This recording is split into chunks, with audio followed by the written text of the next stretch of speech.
Algunos dicen, bueno, la política en la Biblia no aparece. No, aparece en todas partes. Aparece en todos sitios. Con otras connotaciones, con otros nombres, con otros personajes, otros países, pero la política siempre ha existido y siempre, de alguna manera, para bien o para mal, ha tenido gran influencia en las naciones, en los pueblos, en las gentes. Podríamos hablar del caso de Natán, el famoso profeta Natán, aquel que vivía con David en el palacio en Jerusalén y que fue el responsable de amonestar al rey, nada más y nada menos que al rey David, de su pecado. Y después de un tiempo que David había pecado con Betsabé, la esposa de uno de sus soldados, Urías, la Biblia nos enseña que David fue amonestado por el profeta Natán. Y él amonestó a un rey, a un monarca, a un político, diríamos en cierta manera. Vemos que, por ejemplo, José, que no era un político, pero fue un estadista espectacular, le dio consejos nada más y nada menos que al hombre más poderoso de toda la tierra, al faraón de Egipto. Egipto era un imperio, una potencia militar tremenda. Y cuando él le interpreta los sueños al faraón, una vez que se los ha interpretado y le dice, mira, van a venir años de abundancia, van a venir tiempos de escasez, lo que tienes que hacer es esto, esto, esto y esto, y le da consejos e instrucciones concretas y específicas al faraón de Egipto acerca de lo que tenía que hacer. Y el faraón se somete, el faraón le agradece y dice, ese hombre que me recomiendas eres tú. Vemos a Daniel, nada más y nada menos que en Babilonia, la cuna de toda la brujería, de todo lo diabólico, de toda la idolatría del mundo, y allí está Daniel aconsejando y amonestando a reyes como Nabucodonosor, Belsasar y otros. Vemos en el Nuevo Testamento a Juan el Bautista, casualmente lo leí ayer, diciéndole a Herodes que lo que está haciendo está mal. Y Herodes era el rey, un rey títere, pero al fin y al cabo rey de Israel, puesto por los romanos. Y cuando él le roba, cuando él le quita a su hermano, su esposa, el profeta Juan el Bautista le dice, lo que haces no es correcto, no es lícito. Y esto me imagino que no era agradable al rey Herodes, y al final le cortaron la cabeza, por decir la verdad, ¿no? Vemos al mismísimo Señor Jesucristo cuando es preguntado por algunos fariseos y por algunos religiosos de la época acerca del tema de los impuestos y de los tributos y todo esto. Vemos, por ejemplo, en Mateo, capítulo 22, del versículo 15 en adelante, unas palabras muy interesantes que quisiera leerlas en esta noche. Entonces los fariseos fueron y consultaron cómo sorprenderle en alguna palabra. Y le enviaron los discípulos de ellos con los herodianos diciendo, maestro, miren qué descripción los enemigos de Cristo, escucha esto, mira cómo describían los enemigos de Cristo, los que venían a sorprenderle en algún fallo, en algún error, cómo describieron a Cristo. Sabemos que eres amante de la verdad, que enseñas con verdad el camino de Dios y que no te cuidas de nadie, porque no miras la apariencia de los hombres. Una descripción de Cristo extraordinaria. Dinos pues, ¿qué te parece? ¿Qué opinas? ¿Es lícito dar tributo a César o no? Cuidado, cuidado. Como digas que sí, te pones en contra a todo tu pueblo. Como digas que no, te pones en contra por rebelión, por sedición a todos los romanos. Jesús, conociendo la malicia de ellos, les dijo, ¿por qué me tentáis, hipócritas? Tremendo, ¿eh? ¿Por qué me tentáis, hipócritas? Mostradme la moneda del tributo. Y ellos le presentaron un denario. Entonces les dijo, ¿de quién es esta imagen y la inscripción? Le dijeron, de César. Y les dijo, dad pues a César lo que es de César y a Dios lo que es de Dios. ¿Cuántos dicen amén? Una respuesta espectacular. Los dejó a todos realmente con la boca abierta, ¿no? Así que vemos que el Señor Jesucristo no enseñó nunca a sus discípulos, y por consiguiente también a nosotros, que por el hecho de ser creyentes no tenemos que cumplir la ley, sino más bien todo lo contrario. Más bien todo lo contrario. Todas y cada una de las leyes tenemos que cumplirlas, subrayo, siempre y cuando no vayan en contra de la palabra de Dios. Siempre y cuando no sean leyes que vayan en contra de la Escritura, tenemos el deber y la obligación de cumplirlas. Hay momentos en la historia en la que se dictaron leyes injustas, como por ejemplo se prohibía orar, y Daniel dijo: hasta aquí hemos llegado, amigo. Esa ley no la pienso cumplir, porque aunque esté firmada y ratificada por el rey, es una ley incorrecta y nadie me va a impedir orar y tener comunión con mi Dios. Y lo siguió haciendo. No es que a partir de ese día Daniel se convirtió en un hombre de oración. Dice que ya era su costumbre orar por la mañana, por la tarde y por la noche, todos los días de su vida, y lo siguió haciendo con las ventanas de la casa donde vivía abiertas. No se ocultó, no tuvo temor, porque era una ley antibíblica, y nosotros los cristianos, las leyes, tenemos obligación de cumplirlas siempre y cuando no vayan en contra de la palabra de Dios. ¿Estamos de acuerdo? Amén. Romanos capítulo 13, estamos poniendo una base de lo que queremos hablar en esta tarde. Hemos ya leído la explicación de Jesús sobre el tema de dar o no dar el tributo al César. Leamos en Romanos capítulo 13, estamos en plena efervescencia del Imperio Romano. El Imperio Romano lo domina todo: la cultura, el arte, la pintura, la arquitectura, la religión, absolutamente todo ha sido infectado, invadido por el Imperio Romano, y sabemos que los romanos eran idólatras, eran una promiscuidad sexual terrible, agresivos, violentos, despiadados, etcétera, etcétera. Pero en ese fervor, en ese tiempo del Imperio Romano en el que arrasaban y no tenían ningún tipo de escrúpulos ni de reparo con adultos, con jóvenes, con mujeres, con niños, Pablo escribe lo siguiente, Romanos capítulo 13, verso 1. Sométase toda persona a las autoridades superiores. Incuestionable el mandato. Sométase. Porque no hay autoridad sino de parte de Dios. Y las que hay por Dios han sido establecidas. De modo que quien se opone a la autoridad, a lo establecido por Dios, resiste. Y los que resisten acarrean condenación para sí mismos. Versículo 3. Porque los magistrados no están para infundir temor al que hace el bien, sino al malo. ¿Quieres pues no temer la autoridad? Haz lo bueno y tendrás alabanza de ella. Porque es servidor de Dios para tu bien, pero si haces lo malo, teme, porque no en vano lleva la espada. Hoy en día diríamos la porra, ¿no? Pues es servidor de Dios, vengador para castigar al que hace lo malo.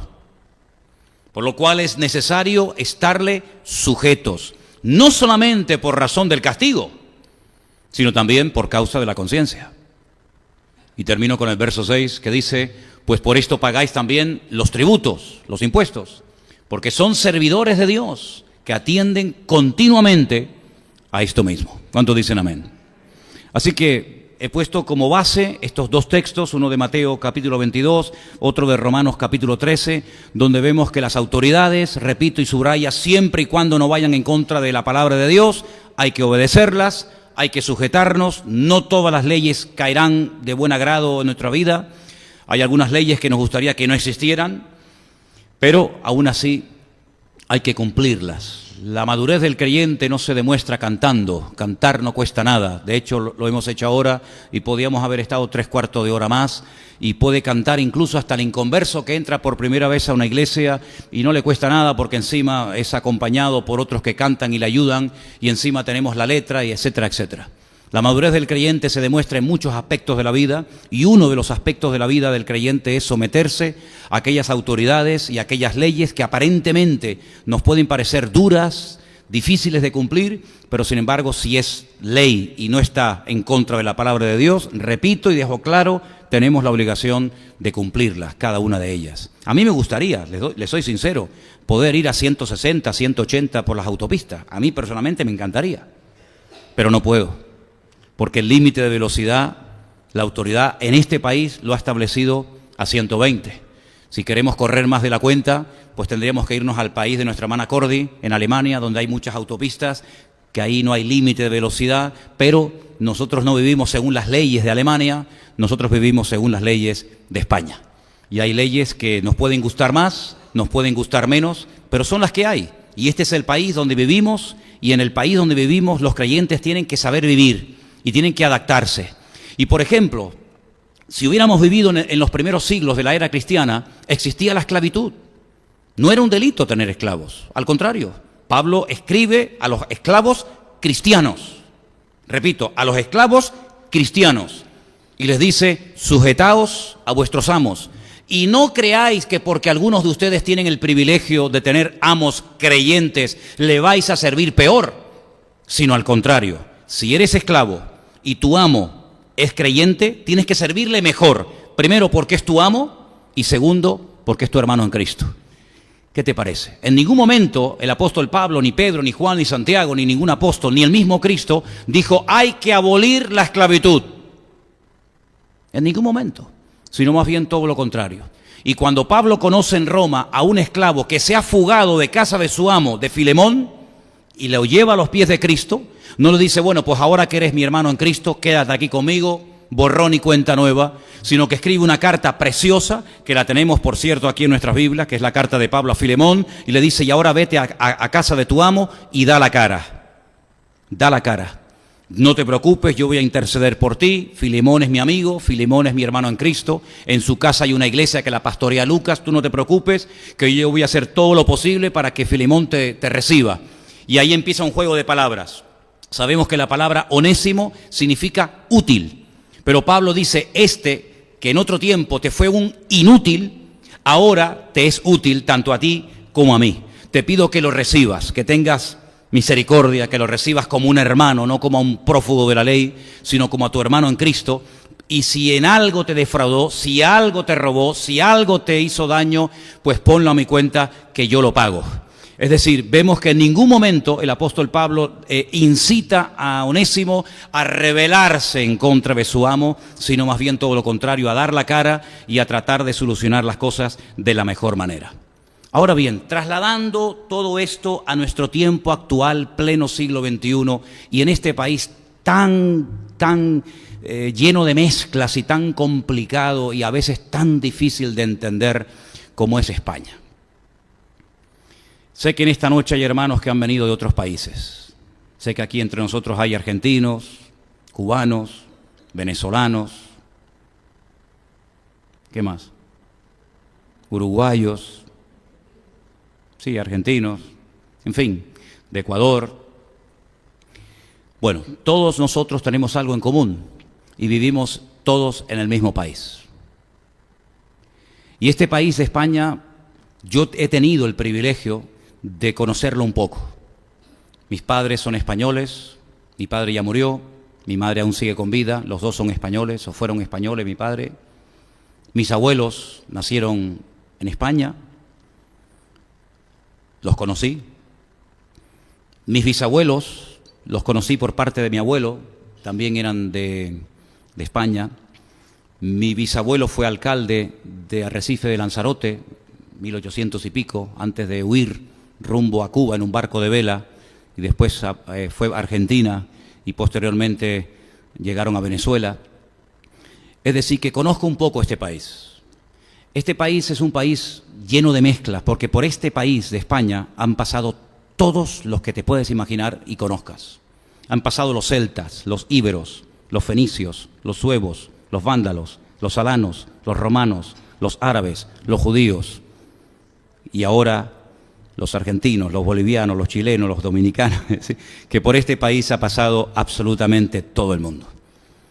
Está en un lugar estratégico del continente europeo, es donde termina o donde empieza Europa, según cómo se mire. Para los griegos, ellos lo llamaban Iberia.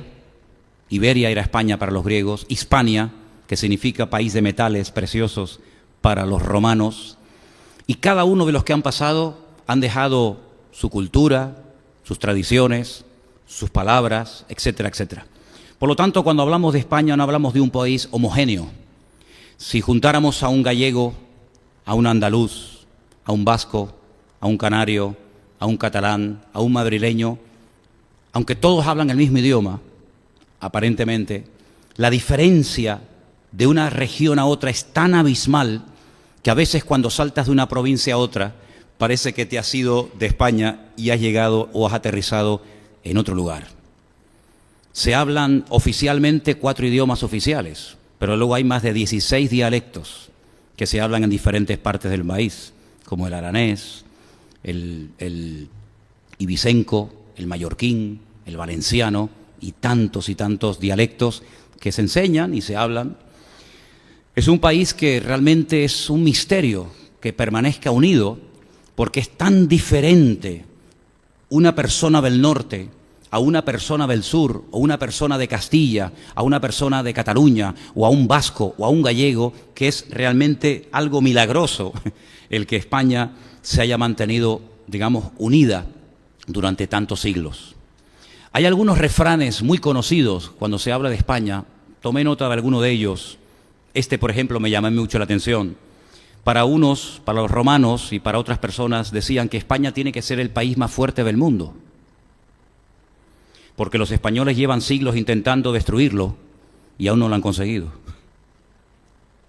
Otros decían, los españoles prefieren la guerra al descanso, y si no tienen enemigo exterior, siempre buscarán uno dentro de la casa. Es increíble, ¿no? Ahora, cuando hablamos, por ejemplo, de este país, me llama mucho la atención y quiero que ustedes sepan eso, y se lo decía a Irle hace un rato para que se enseñe esto en la escuela dominical de los niños. España aparece en la Biblia en 3 ocasiones, tanto en el Antiguo como en el Nuevo Testamento. Claro, el nombre de España en el Antiguo Testamento no era el de hoy en día. En el libro de Abdías, que es un libro muy pequeñito, que no tiene ni un capítulo, sino son todos versículos, concretamente en el versículo 20 de Abdías dice: y los cautivos de este ejército de los hijos de Israel poseerán lo de los cananeos hasta Sarepta, y los cautivos de Jerusalén que están en Sefarat, ese es el nombre de España en hebreo y en el Antiguo Testamento, Sefarat, los españoles son los sefardíes, en Sefarat poseerán las ciudades del Negev, del desierto del sur de Israel. Así que España aparece con su nombre primitivo, su nombre bíblico, como es Sefarat en el Antiguo Testamento. Y en el Nuevo Testamento, concretamente en la carta del apóstol Pablo, en el capítulo 15, aparece en 2 ocasiones el nombre España. Y quiero leerlos. Me imagino que muchos lo sabrán, otros tal vez no. Romanos 15, 24. Cuando vaya a España, palabras de Pablo, iré a vosotros, porque espero veros al pasar y ser encaminado allá por vosotros, una vez que haya gozado con vosotros. Y el versículo 28, mas ahora voy a Jerusalén, el 28, ahora voy a Jerusalén para ministrar a los santos. Así que cuando haya concluido esto y les haya entregado este fruto, pasaré entre vosotros rumbo a España. En 3 ocasiones, 2 veces en romano y una vez en el Antiguo Testamento, aparece el nombre de España. De aquí salió un señor que algunos dicen que era español, otros dicen que era genovés, otros dicen que era judío, otros dicen que era portugués, y la verdad es que la historia aún no se ha terminado de poner de acuerdo. Lo que sí todo el mundo sabe es que Cristóbal Colón era un asiduo lector de la palabra de Dios. Era un hombre que leía la Biblia, era un hombre que creía que tenía una misión en esta vida, y él es el que se atreve a ir a Fernando y a Isabel, los reyes católicos, a pedirle financiación para ir por las Indias, pero por una ruta mucho más corta, porque él consideraba, por el diario de Cristóbal Colón que se encuentra en el Archivo de Indias en la ciudad de Sevilla, que la tierra no era plana, como se decía hasta entonces, sino que la tierra era redonda. Y Cristóbal Colón salió rumbo a América, paró aquí en las Islas Canarias, estuvo en la isla de Las Palmas, estuvo también en la isla de La Gomera, donde tuvo una especie de romance con la condesa de Peraza, etcétera, etcétera. Y bueno, no vamos a entrar en esos detalles, pero este fue el último puerto que tocó Cristóbal Colón antes de ir a América. Y salió del puerto de Palos, que como bien saben ustedes, está en el sur de España, concretamente en la provincia de Huelva. Fue en este país donde un sacerdote nacido en un pueblecito de la provincia de Badajoz, un pueblo que hoy en día solamente tiene 1.300 habitantes. Si hoy en día tiene 1.300 habitantes, imagínense, en aquellos tiempos, pueblo de Montolín, ahí nació un cura llamado Casidoro de Reina, un hombre que se jugó la vida primero repartiendo el Nuevo Testamento, que ya estaba traducido, y salía por las calles a repartir el Nuevo Testamento que habían traducido otras personas y que murieron quemados en la hoguera. Casidoro de Reina, que fue un sacerdote cartujano en un monasterio de Sevilla, este hombre, motivado por el deseo de que el español pudiera tener la Biblia en su propio idioma, jugándose la vida, viaja a Alemania, viaja a Suiza y definitivamente traduce la Biblia, que hoy en día la pueden leer más de 577 millones de seres humanos que hablan el idioma que yo estoy hablando en esta noche. 577 millones de seres humanos pueden leer la Biblia en castellano, en español, gracias a este hombre que nació en un pueblo tan pequeño que hoy en día tiene, como acabo de decir, solamente 1.367 habitantes, Montolín, en la provincia de Badajoz. Pero no todo ha sido bonito, no todo ha sido romántico, no todo ha sido precioso. Este es el país que inventó el Tribunal del Santo Oficio, que empezó nada más y nada menos que en 1478, pleno siglo XV, y se terminó definitivamente en 1834, siglo XIX, la famosa Santa Inquisición. Es interesante que cuando firmaban y sentenciaban a la gente a la muerte, a la hoguera, a la crucifixión o como fuera, ponían un sello, y en el sello había una inscripción que decía «Surge Domine et judica causam tuam», y significa «Álzate, oh Dios, al defender tu causa». Salmo 73, versículo 74. Cientos, tal vez miles de personas murieron quemadas, torturadas por el delito de ser cristianos, aunque también ya aprovecharon para hacer una purga y limpiar España de brujas y de enemigos del rey, etcétera, etcétera. Así que no todo siempre ha sido bonito, pero cuento todo esto porque yo creo que la historia marca a los pueblos. Hay tradiciones, hay costumbres, hay palabras, hay canciones, hay folclore, hay muchas cosas que vienen de la antigüedad y todo eso es necesario saberlo y conocerlo para que entendamos por qué ese refrán que se dijo hace muchos años, Spain is different, es la pura realidad. España es un país muy diferente.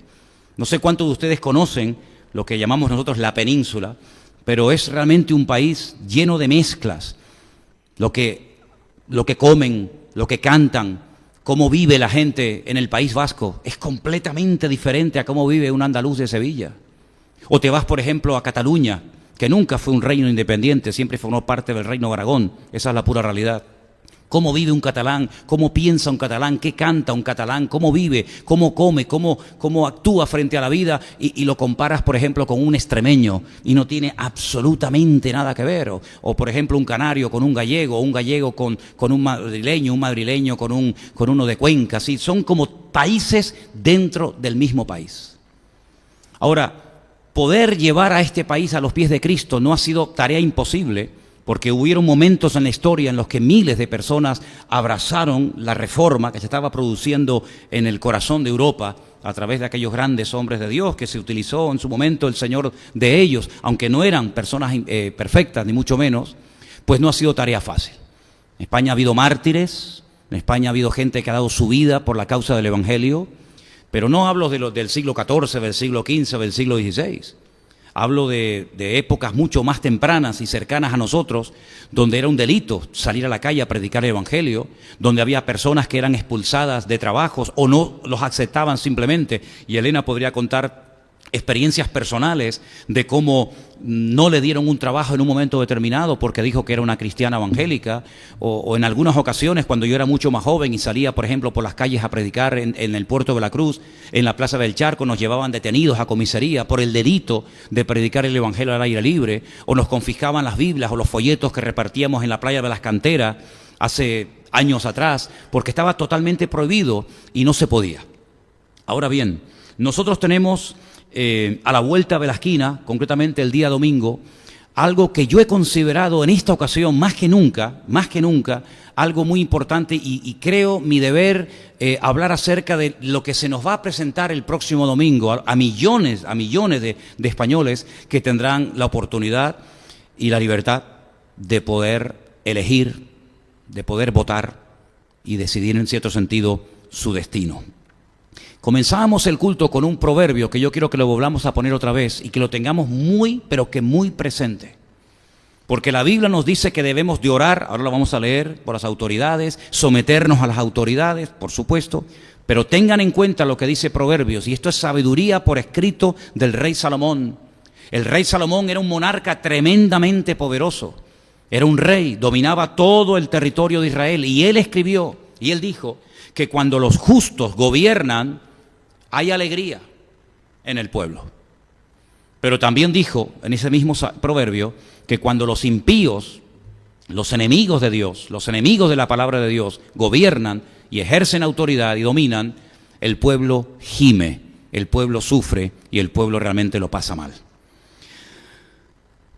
En este país, en este momento, hay partidos políticos que odian a Dios. Y uno dice, ¿cómo puede ser eso? En este país hay partidos que odian la Biblia. En este país hay partidos que han sido capaces de blasfemar y de permitir procesiones donde el sacrilegio estaba al orden del día. Y en este país hay personas, políticos, con autoridad, porque se las dio el pueblo, que son totalmente anticristo, totalmente anticristiano, y todo eso es un abanico de cosas. Son personas que le han dado total rienda suelta prácticamente, casi al principio era en casos puntuales y hoy prácticamente cualquier mujer puede abortar. Nosotros estamos 100% en contra del aborto, salvo en peligro de la madre, evidentemente.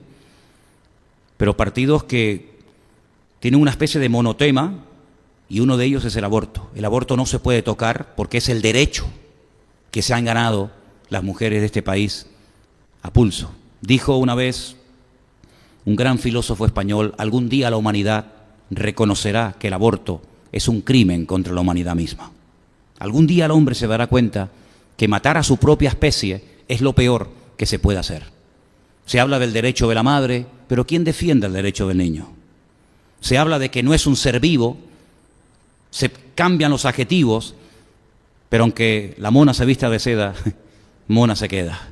No deja de ser un crimen, no deja de ser un asesinato, me da igual si lo sacan a los 3 meses, a los 15 días, a los 6 meses, o como se dice hoy en día, incluso en el momento de nacer, ahí se quiere llegar, hasta en el momento del mismo parto, están dispuestos a aprobar una ley que si en ese momento la madre decide no tenerlo, en ese momento se puede eliminar al niño. Hasta ese punto hemos llegado. Tocar hoy en día el tema de los homosexuales en cualquier tertulia, en cualquier radio, en cualquier periódico, en cualquier televisión, es declararte hombre muerto. Ha habido grandes periodistas que, no sé si ustedes han notado, que han desaparecido completamente de la radio, de la televisión, se han tenido incluso que ir a otros países, como por ejemplo nuestro hermano en Cristo César Vidal, uno de los mejores historiadores y periodistas que ha dado este país, se ha tenido que ir a vivir a los Estados Unidos, porque en cuanto tocaba en las tertulias, en las emisoras en las que trabajó el tema del aborto, el tema de la homosexualidad, se le cerraron todas las puertas, incluso hasta algunas personas intentaron quitarle la vida y matarlo. Hablar que hoy en día la familia no solamente se puede formar por un hombre y una mujer, que esa es la familia bíblica y la que Dios avala, decir que no es familia ni matrimonio un hombre con un hombre, una mujer con una mujer, o un hombre con un animal, o un animal con una mujer, eso hoy en día sería declararte hombre muerto y cerrarte todas las puertas. Pero a ese punto hemos llegado. Partidos que quieren apoyar otro modelo de familia que el que nuestro Dios nos ha enseñado en su palabra. Y creo que ya sabéis, porque lo he dicho en varias ocasiones, que la unión entre el hombre y la mujer, con esa unión entre un hombre y una mujer se forma el nombre de Dios. Y en el momento en el que quieras poner un hombre con un hombre o una mujer con una mujer, el nombre de Dios desaparece. Y en el momento en el que en una unión incluso entre un hombre y una mujer y quites el nombre de Dios, lo que queda es fuego y destrucción. Y lo que se ha intentado sistemáticamente, de una forma muy bien planificada, es quitar a Dios de en medio. Pero no solamente quitar a Dios de en medio, sino hacerle la guerra a Dios. Y ha habido personas que son diputados, que son personas de relevancia política a nivel nacional, que tienen sus escoltas y buenos sueldos, y que tienen sus choferes, etcétera, etcétera, que han sido capaces de entrar a iglesias, en este caso católicas, a interrumpir una misa, a interrumpir un acto religioso, lo cual es un delito registrado en la Constitución, porque consideran de que ser creyente o defender a la familia de toda la vida o estar en contra del aborto es como ser un retrógrado y ser una persona del siglo XV o del siglo XIV, cuando nada más lejos de la realidad. Nosotros los cristianos hemos sido llamados a defender la vida y nunca la muerte. Y les puedo asegurar de que el tema de la eutanasia está encima de la mesa y lo que se quiere es a toda costa introducirlo y vamos a volver a los tiempos de la Segunda Guerra Mundial, donde el que no producía, el que no caía bien o el que tenía la más mínima tara o defecto se le podía eliminar porque no era productivo para la sociedad. Imagínense si se aprobara por decreto ley la eutanasia, a cuántos ancianos que ya están apaleando, humillando y tratando como si fueran animales, se les eliminaría y encima se creería que se les hace un favor. Bueno, pues detrás de todo lo que estoy diciendo, que nos puede parecer la época de los cavernícolas, la época de Sodoma y de Gomorra o de Babel, pues eso es algo actual y eso es lo que llaman ser del siglo XXI. Eso es lo que llaman ser moderno. Hay partidos que tienen como punto de mira, de ayuda fundamental, a los musulmanes. Nosotros no tenemos nada en contra de los musulmanes, pero los musulmanes sí tienen muchas cosas en contra de nosotros. Porque para ser un buen cristiano uno tiene que amar a tu prójimo como a ti mismo. Pero para ser un buen musulmán tienes que amar, tienes que odiar a los cristianos y si puedes matarlo, aprovecha y hazlo. Esa es la pura realidad. En el Corán no existe misericordia. Hemos estado en Israel hace muy poco y hemos visto filas de viudas o de mujeres abandonadas o de niños con defectos que no van a recibir ni la más mínima misericordia porque en el momento en el que tu marido muere o caes enfermo o tienes la desgracia de caer en la droga o de quedarte solo ante la vida, amigo, eres hombre muerto, como en los tiempos de la Biblia que los extranjeros, los huérfanos y las viudas eran los colectivos más desfavorecidos y eran personas condenadas a la miseria más absoluta, hasta que Cristo aparecía por allí, ¿verdad? Y les cambiaba la vida. Bueno, pues me acaban de decir hace unos días que van a construir una de las mezquitas más grandes de Europa, aquí en Tenerife, en Adeje, en el sur de nuestra isla. ¿Quién cede esos terrenos? ¿Quién concede esas licencias de obra? ¿Quién financia todo eso? Bueno, dicen, y esto se sabe de toda la vida, ya lo vimos cuando estábamos en Kenia, que fui con Armando en varias ocasiones, Arabia Saudita da más de entre 8.000 y 10.000 millones de dólares todos los años para la construcción de mezquitas por todas partes del mundo. Hemos visto, por ejemplo, en la ciudad de Malindi, en Kenia, mezquitas totalmente vacías, pero cuanto más, mejor, para que pueda haber prevalencia por encima de los cristianos. Y en este país, sabéis que los musulmanes tienen todas las puertas abiertas y reciben subvenciones. La pregunta es, ¿por qué hay ciertos y determinados políticos o partidos que se casan y que se llevan tan bien con los musulmanes? Bueno, es muy fácil entender la explicación, porque así como los musulmanes odian a los cristianos, hay muchos políticos que odian a los cristianos, y todo el que odia a los cristianos, Dios los cría y el diablo los junta. Por esa sencilla razón. Quiero que también sepan ustedes, hermanos, que no solamente está pasando esto en nuestros días hoy en día, sino que no hace mucho tiempo, yo lo dije aquí, no sé si ustedes se acuerdan, se quería aprobar una ley, gracias al Señor que no salió, pero se quería aprobar una ley donde todos los que fueran a predicar desde un púlpito en una iglesia el domingo, tenían que ir a una oficina, a un edificio, a un lugar que ellos establecieran y diseñaran y designaran, y llevarles el mensaje por escrito, para que ellos revisaran si las palabras que los pastores íbamos a predicar el domingo a la mañana o a la tarde podían ser ofensivas, o podían tocar el tema de la homosexualidad, y entonces una especie de censura, decir, lo siento, esto usted no lo puede decir, esto es un delito, esto no lo puede decir, y entonces ellos te aprobaban o no el mensaje que tenías que compartir el domingo, y entonces venías y dabas el mensaje según lo que ellos te habían cortado o añadido. A esos extremos se quería llegar el año pasado aquí, en España, en este país. Gracias al Señor que esa ley no se aprobó, aunque yo les puedo asegurar que este que les habla terminaría en la cárcel. Porque a mí jamás nadie me va a decir lo que debo y lo que no debo hablar de la palabra de Dios, sino todo lo contrario. Los cristianos, y más yo que me dedico a servir al Señor, tenemos que tener el valor de denunciar lo que la Biblia denuncia, de avalar lo que la Biblia avala y de decir claramente todo el consejo de Dios, le guste a quien le guste y le pese a quien le pese. No sé lo que ocurrirá en los próximos años, pero lo que está bien claro es que desde hace mucho tiempo se está intentando ir cortando, hasta el punto, queridos hermanos, que se está llegando a un nivel en el que se está comentando muy seriamente, no sé si ya existe en algún colegio, lo ignoro, de que se supriman los baños de niños y de niñas, porque vamos al unisex, ¿verdad?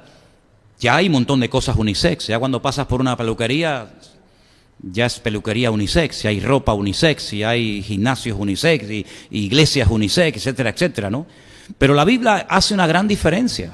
Si yo fuera mujer, a mí me ofendería que me quisieran comparar con un hombre. Si yo fuera hombre, que lo soy, me ofendería que me quisieran igualar a una mujer. Esto no es cuestión de ser mejor o peor, es cuestión de aceptar lo que eres y punto. Y la Biblia nos habla, y la naturaleza y la ciencia lo avala, que solamente existen dos sexos, masculino o femenino. Pero creo que ahora hay también como una moda de gente que no se sienten, porque antes se sentía o hombre o mujer. Y el hombre a veces quería ser la mujer y la mujer quería ser hombre. Pero ahora hay una tercera característica, o una cuarta o quinta, ya no sé por dónde vamos. Que hay algunos que ya son asexuales. Ya no se sienten ni hombre ni mujer. Por eso hay que inventar algunas palabras y algunos adjetivos y algunos términos nuevos, porque ya cómo te diriges a uno que no es hombre y a uno que no es mujer. Me hace recordar ese versículo que dice la Biblia, que en el tiempo del fin, cuando el Señor venga, será un día que solamente el Señor conoce, que no será de día ni de noche.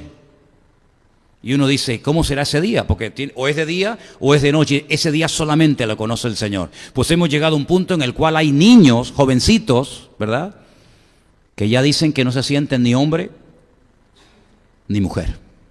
¿Saben que en la Biblia hay 44 versículos que hablan acerca de las responsabilidades civiles de los cristianos? Vamos a leer uno de ellos. 1 Timoteo 2, versículos del 1 al 2. Exhorto ante todo a que se hagan rogativas, oraciones, peticiones y acciones de gracias por todos los hombres, por los reyes y por todos los que están en eminencia, para que vivamos quieta y reposadamente en toda piedad y honestidad. Tito 3, versículo 1, nos dice lo siguiente: recuérdales que se sujeten a los gobernantes y autoridades, que obedezcan, que estén dispuestos a toda buena obra. Nuestra obligación es orar para que vivamos quieta y reposadamente, dice la Biblia. Luego, si podemos vivir tranquilos, quieta y reposadamente orando, oremos. Oremos entonces, porque con nuestras oraciones podemos cambiar muchas cosas, no solamente en el mundo espiritual, que ya lo hemos visto, sino que con nuestras oraciones podemos también cambiar muchas cosas que nos van a afectar a todos a partir de la próxima semana. Ahora, el espectro, el panorama político que se nos presenta delante de nosotros es muy variopinto, aunque realmente, les digo con toda honestidad, son todos como loros, repiten más o menos todos lo mismo. Da igual si es fulanito o es menganito, más o menos es una especie de monotono. Así como nosotros creemos que no existe una iglesia perfecta, sino la nuestra solamente, ¿verdad? Así como creemos que no existe una iglesia perfecta. No hay una iglesia perfecta. Amén, hermano. Esta no es perfecta. No hay ninguna iglesia perfecta. Tampoco podemos caer en el absurdo de creer que hay un partido 100% perfecto que se va a adaptar al 100% de lo que dice la palabra de Dios. En todas las iglesias hay sus más y sus menos, están compuestas por seres humanos, los seres humanos somos imperfectos, pero hay una gran diferencia entre los que somos imperfectos y amamos al Señor y queremos agradarle, y aquellos que también como nosotros son imperfectos, pero entregan su vida para el mal y para ser instrumentos del diablo. Hay una gran diferencia. Una iglesia nunca puede ser perfecta, porque desde el pastor hasta el último, todos son imperfectos, pero esas personas imperfectas reconocen su dependencia de Dios, recurren a Él, claman a Él, el Señor los fortalece, los ayuda, los transforma, los restaura, etcétera, etcétera, y sus imperfecciones están sometidas al gobierno de Dios y pueden llegar a ser personas de mucha bendición si se dejan utilizar por Dios, a pesar de que son instrumentos imperfectos. Pero el hombre imperfecto que no quiere conocer a Dios, que le da descaradamente las espaldas a Dios, puede llegar, si encima tiene poder y autoridad, puede llegar a hacer gemir y llorar a los santos, a los hijos de Dios, como hemos leído en esta noche en el libro de Proverbios. Así que todos somos imperfectos, las iglesias son imperfectas, todos son imperfectos, los partidos también son imperfectos, porque están compuestos por seres imperfectos, pero dentro de la gran imperfección de la raza humana hay diferencias, por supuesto que las hay. Yo jamás en mi vida, y ahora hablo a título personal, jamás en mi vida yo daré mi voto ni mi apoyo a un partido que apoya el aborto. Jamás. Jamás en mi vida, porque cada aborto que se celebre y se realice en este país se hará con mi voto y con mi consentimiento. Y mi conciencia me impide apoyar a un partido que apoya el aborto. Y además, hermanos, Europa está envejeciendo a pasos agigantados. La despoblación de los pueblos en España, de la España rural, prácticamente ha casi desaparecido. Hay pueblos donde hay 2, 3, 4, 5 habitantes y pueblos que ya han desaparecido y están totalmente vacíos. Y conocemos algunos de ellos, por Galicia, por Castilla-La Mancha, etcétera, etcétera. Luego es un disparate que en España, en vez de ayudar a tener hijos, se ayuda a no tenerlos. Y a los que lo tienen, a que los aborten y terminen en el cubo de la basura. La Biblia dice que tener hijos es una bendición que viene de parte de Dios. Y el aborto es un asesinato. El aborto es un crimen. Es haciendo un mal uso de tu derecho, entre comillas, quitarte de encima lo que te estorba, lo que te molesta y tirarlo al cubo de la basura. Ese cuerpecito de ese futuro médico, abogado, arquitecto, predicador, pastor, etcétera, ese cuerpecito es sinónimo de que Dios es el dador de la vida. Y Dios es el que da la vida y el que la quita. Y cuando una persona tiene más facilidades para abortar que para parir y criar a sus hijos, eso es un disparate. Y yo nunca en mi vida apoyaré a un partido que apoye la muerte de los niños pequeños. Me da igual si tienen 13 días, 15 días, 6 meses, 1 año o 9 meses, me da exactamente igual. Dentro de todo el espectro político hay partidos que apoyan los matrimonios de homosexuales. Y si yo doy mi voto a un partido que apoya el matrimonio, que no es matrimonio de homosexuales o de lesbianas, cada acto de esos que se realice se hará con el voto que yo en su momento le di.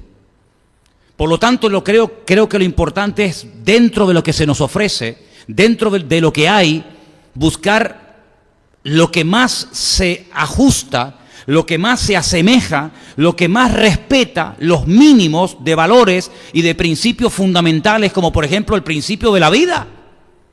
Yo quiero apoyar a un partido que defienda la vida y no la muerte. Y yo quiero apoyar a un partido que nos defienda a nosotros y no tanto a los que saltan una valla insultando, gritando, maldiciendo a las autoridades, como por ejemplo la policía, y yo doy muchas gracias a Dios por la policía, porque cuando hemos tenido algún problema, entre comillas, con alguna persona que ha venido al culto a perturbar, ¿a quién hemos recurrido? ¿A quién hemos llamado? A la policía. Y la policía ha venido y ha ayudado a solucionar el problema que no teníamos por qué solucionarlo nosotros, pero gracias a las autoridades puestas por Dios, han solucionado el problema.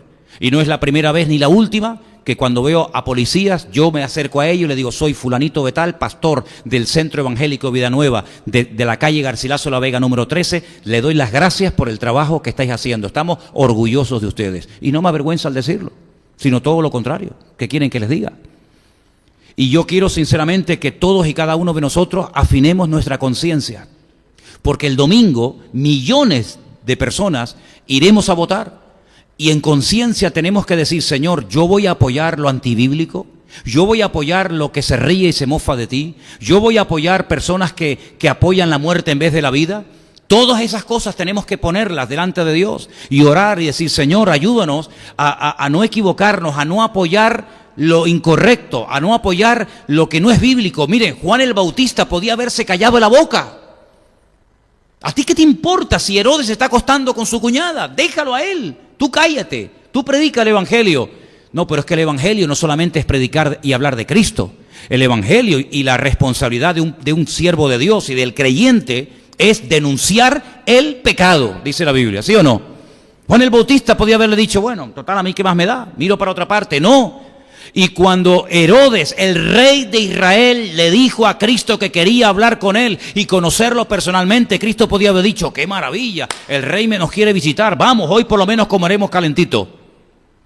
El Señor Jesucristo dijo, id y decirle a esa zorra, que me imagino que no le habrá sentado nada bien, el que le dijera, Jesús, el hombre más famoso del país, el hombre más amado y odiado al mismo tiempo de Israel, que le dijera en su cara al rey de Israel o a los mensajeros del rey de Israel, Herodes, decirle a esa zorra que yo estoy haciendo el trabajo, estoy haciendo la obra de mi padre y que no la voy a interrumpir por ir a atender sus caprichos y sus tonterías. Y lo denunció y lo llamó zorra. Imagínense que nosotros utilizáramos esos calificativos para dirigirnos a las autoridades hoy en día. Sería tremenda, ¿verdad? Una de las cosas que debemos de orar es para que Dios nos dé el valor de denunciar lo que tenemos que denunciar. La Biblia dice que tenemos que ser la sal de la tierra y la luz del mundo. Y la luz sirve para iluminar, para disipar las tinieblas.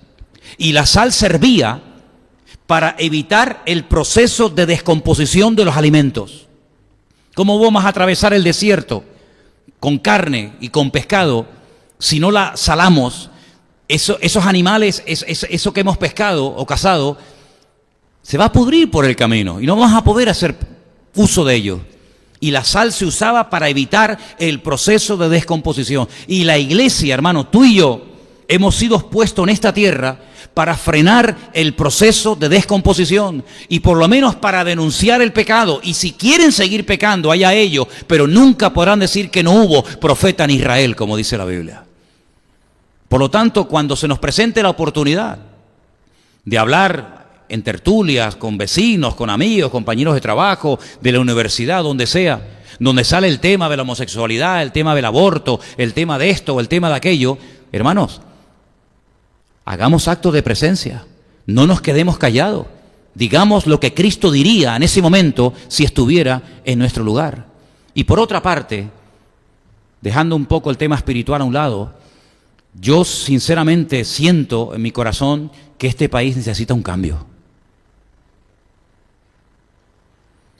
Yo le hablaba el otro día con Chantal, la hija de nuestra hermana Miguelina, y me decía algo que a lo mejor algunos de ustedes pueden decir, no, pero si a mí también me pasaba lo mismo.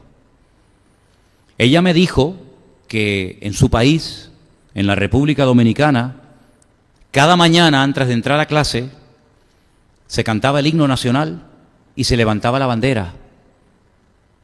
Y nos llamaba la atención y lo veían como lo más normal del mundo. No quiero ni imaginarme lo que le harían a una persona del público en la famosa Super Bowl, cuando se van a enfrentar los dos equipos finalistas, ¿no? En esa competición de rugby americano, donde cantan el himno americano y levantan la bandera. No quiero ni pensar lo que le harían a una persona por quemar la bandera norteamericana de las barras y de las estrellas y por insultar y gritar al himno norteamericano. Yo creo que cualquier norteamericano, sea demócrata o sea republicano, lo machacaría en aquel momento. No sé cómo era en Cuba, si se cantaba el himno y se levantaba la bandera, o en Venezuela. Yo aún me acuerdo de Gloria al bravo pueblo, que aquello.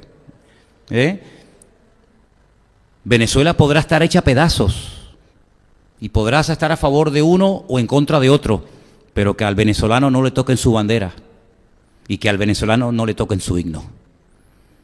porque esa bandera y ese himno representa la esencia de un pueblo. Y me da igual si es fulanito o es menganito, pero lo que no haría jamás un japonés, ni un cubano, ni un argentino, ni un venezolano, ni un chileno, ni un canadiense, lo que no haría nadie, ustedes han podido comprobar cómo en este país la bandera se quema, al himno nacional se le pita, se le insulta, y en algunas provincias de España el ir con una bandera es casi jugarte la vida. Y yo, por ejemplo, he estado en unas cuantas iglesias en Estados Unidos predicando. He estado en Orlando, he estado en Miami, he estado en Atlanta, he estado en California, y yo he visto en todas las iglesias norteamericanas, en la famosa Catedral de Cristal de Robert Schuller, allí en California, yo he visto en todas las iglesias norteamericanas la bandera de Estados Unidos. Y nadie se alarma, nadie se asusta, porque representa al país que amas y que quieres evangelizar. ¿O no queremos evangelizar España? Yo doy gloria a Dios por cada uno de los que han venido de otros países que están con nosotros. Para nosotros eso es un gozo, porque además no es nada nuevo. Ya Dios nos lo dijo cuando teníamos la plataforma en aquel lugar. Una noche el Señor me dio una palabra profética que la di hace casi 20 años, cuando éramos 6 allí en ese rincón y que entrábamos por lo que hoy en día es el Rastro. Y teníamos toda la iglesia llena de paneles y de cortinas porque había tanto eco aquí adentro que era prácticamente imposible predicar y entendernos. Y yo dije ahí, cuando estábamos en ese rinconcito, 6 o 8 personas, que esta iglesia se llenaría de extranjeros y de gente herida. Y en aquel momento no había nadie que entrara dentro de esa clasificación. Y el Señor comenzó a sorprendernos.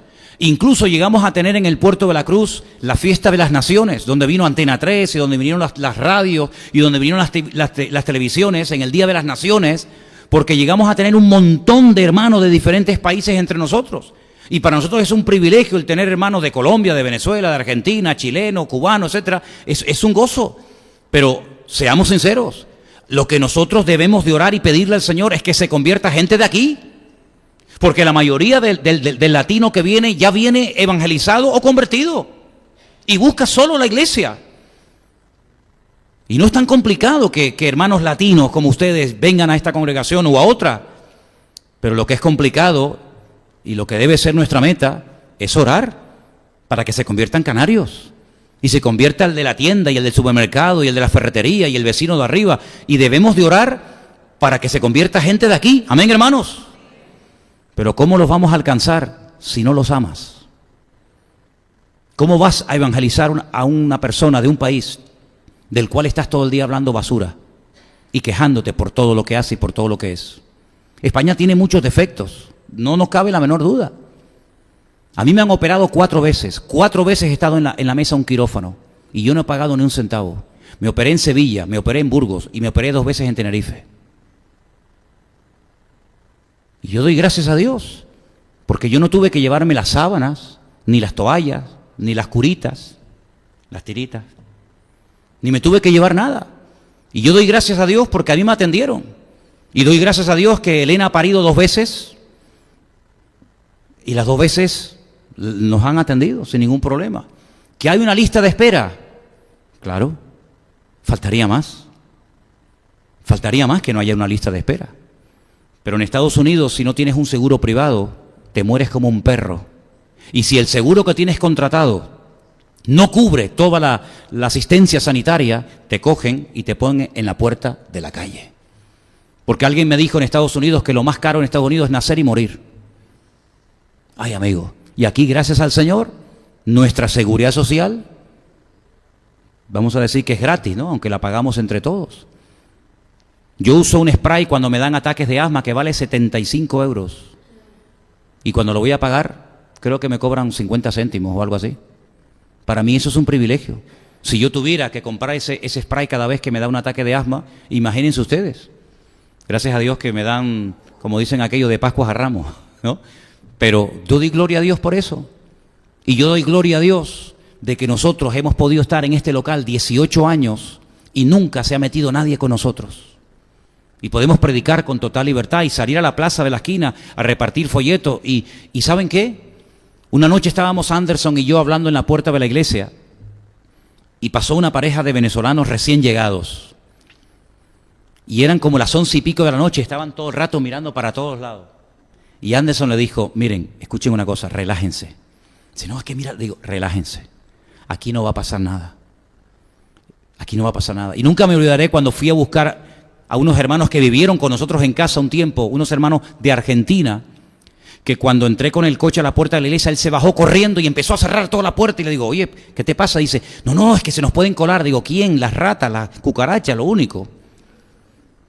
Y nuestra iglesia del Puerto de la Cruz, que no vive nadie, gracias al Señor, nunca hemos tenido ningún problema y no hay reja, ni sirena, ni alarma, ni perro, ni vallas electrificadas. Y todo eso es un motivo para dar gracias al Señor. Y algunos de ustedes, en momentos puntuales, han recibido alguna paga. Pequeña, insignificante, más o menos, pero la has recibido. Pero cuando estuvimos en Bolivia, en Santa Cruz de la Sierra, en Bolivia, conocíamos a muchas personas que no tenían recursos para la medicina, para la operación. Es decir, España es un país con muchos defectos, sin lugar a dudas, por supuesto. Pero yo doy gracias a Dios por vivir en este momento, en este lugar. Y creo que un cristiano nunca debe de criticar el país en el cual vive. Y más si te está dando de comer. Cuando nosotros fuimos a vivir a Argentina, a mí me gustaba, yo me enamoré hasta del nombre Argentina. Fuimos en el año 90, enero del 90. No, perdón, agosto del año en agosto del 90.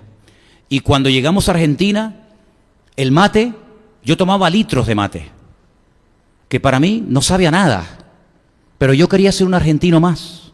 Y nos invitaban a las 11:30 de la noche los argentinos a hacer un asado y decíamos, pero ¿cómo no vamos a comer un atracón de carne a las 11:30 de la noche? Pero era la costumbre, porque los argentinos, yo siempre he dicho que no duermen. Los argentinos no duermen, los argentinos duermen media hora y al día siguiente se levanta y va a trabajar. Y nos gustaba todo de Argentina, todo. La carne, el folclore, la comida, la gente, el acento, todo nos gustaba. Y pudimos viajar por Catamarca, por La Rioja, por Mendoza, por Bariloche, por Buenos Aires, por Córdoba. Y todo nos gustaba y jamás en mi vida se me puede decir que cuestioné o critiqué a los argentinos. Y además, para más INRI, hasta mi yerno es argentino. De lo cual estoy muy contento. Porque mi hija pequeñita, que fue argentina, que años más tarde se enamoró de un argentino, tiene narices, ¿eh? Es que se cierra el círculo, ¿verdad? Y cuando estábamos allí nos llamaba la atención que los argentinos presumían del clima que tenían o que tienen. Y se nos acercaban y nos decían, aquí, nosotros, esto es lo mejor del mundo. Aquí tenemos los 4 climas. Tenemos primavera, tenemos verano, otoño, invierno. Y nos echábamos a reír. Porque decíamos, nosotros vivimos en una isla así que ni se ve en el mapa. Y tenemos en el mismo día los 4 climas. Te vas al Teide y estás allí muerto de frío. Hace poco nos pasó, nos fuimos Elena y yo con la moto a Vilaflor, dicen que es uno de los pueblos más altos de España, un frío, con nuestra mochilita, unos bocadillos, un termito, nos fuimos allí a la montaña y estábamos ahí muertos de frío. Digo, mi madre, qué frío es aquí. Bajamos, nos fuimos a Bades y vimos a todo el mundo bañándose en la playa. Y te vas hasta Coronte, donde vive Priscila, que vive en lo que es Ucrania, Siberia, siempre lloviendo, siempre niebla, todo el mundo hecho polvo, ¿eh? Y después te vas a otro sitio, un viento. Mi suegra llegó a decir un día, nunca me olvidaré, Esperanza, es que aquí cambia el clima de una calle a otra. ¿Es verdad? Te vas a la calle de Mercadona, sol perfecto, los niños jugando en el Parque Don Quijote. Te vienes aquí un viento que el que tenga peluquín te lo tiene que amarrar con chicle porque se te vuela. Estás en la acera de enfrente y Dios, qué calor. Estás para acá, uy, qué frío, no hace un frío más cosa. Y aquel me hablaba de los 4 climas, digo, pues si esto es nada y aquí tenemos los 4 climas. ¿Cómo se come aquí? No se come. No. Presumían de todo, presumían del clima, presumían de la comida. Y nosotros, hermanos, todo lo cuestionamos, todo lo criticamos. Qué diferentes somos, ¿verdad? ¿Cuándo vamos a comenzar a darle gracias a Dios por vivir en un lugar donde hay algo que no se puede comprar con dinero y es tranquilidad? Gloria a Dios, vivir con tranquilidad, ¿verdad? El poder estar aquí en la iglesia sin miedo a que te asalten, que la pistola, hermano, eso es una bendición de Dios, ¿verdad? Y a mí me gustaría que este fin de semana, cuando vayamos por la mañana o por la tarde, bueno, por la tarde hay culto, para que lo sepan. Me gustaría que le pidiéramos al Señor que nos diera sabiduría para votar por alguien que ame la vida, por alguien que crea en Dios. Yo quiero de verdad tener un presidente del país que diga, yo creo en Dios, porque hay algunos que le das como hasta vergüenza decir, no, yo creo en Dios, y te miran como, ¿de dónde salió el astronauta este, no? El extraterrestre. No es ningún delito creer en Dios, al contrario, es un privilegio el poder decir, yo tengo fe, y llevo a mis hijos a una iglesia donde le enseñan principios, y respeto, y educación, y lo llevo a la escuela dominical, y que no nos vean como bichos raros, y que cuando hablemos de matrimonio, pues que sea algo normal, porque el matrimonio es algo normal y no es algo anormal, amén, hermanos.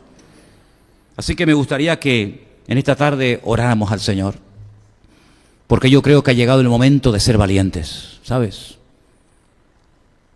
No sé si ustedes se han dado cuenta, pero tú puedes, por ejemplo, hablar de lo que quieras en este país, de lo que quieras. Pero en el momento en el que te salgas de la línea que ellos han establecido, automáticamente, amigo, eres hombre muerto, ¿verdad? Puedes criticar a quien quieras, hablar de lo que quieras, pero como digas algo de estos colectivos que son capaces de parar ciudades enteras, que están todo el rato pidiendo y pidiendo y pidiendo y demandando cada vez más, pues a mí no me gustaría que España fuera invadida por mezquitas musulmanas, ¿qué quieres que te diga? No me gustaría.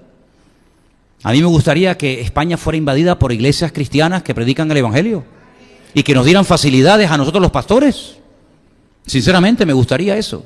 Y por eso yo quiero que oremos, porque hay dos posibilidades. Miren, el lunes podemos encontrarnos con una de estas dos posibilidades.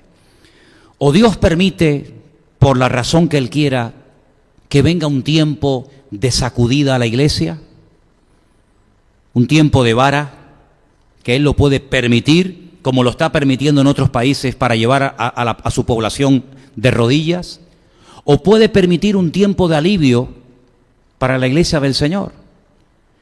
Probablemente algunos me critiquen en internet o en YouTube cuando diga esto, pero yo creo, como dijo el presidente de Israel, Benjamín Netanyahu, que este presidente de los Estados Unidos, Trump, con todos los defectos y con todas las cosas raras que pueda tener, es como un bálsamo para el pueblo de Dios. Y que nadie toque a los cristianos en este momento en Estados Unidos porque es hombre muerto, ¿eh? Y me parece bien que se defienda a los cristianos. No sé cuánto durará esto, no lo sé. Pero cuando una persona ama y respeta al pueblo de Dios, por lo cual también a Dios, y algo muy importante que no se suele decir, y respeta y valora al pueblo de Israel, para mí tiene todo el apoyo.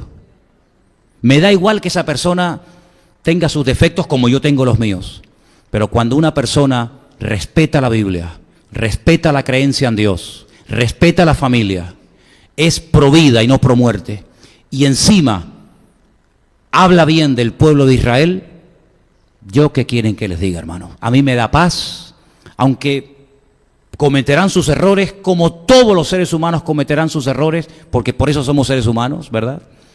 Pero yo quiero pedirles a todos ustedes en esta noche que oremos para que podamos vivir quieta y tranquilamente en los próximos años que nos quedan de vida. ¿Cuántos dicen amén?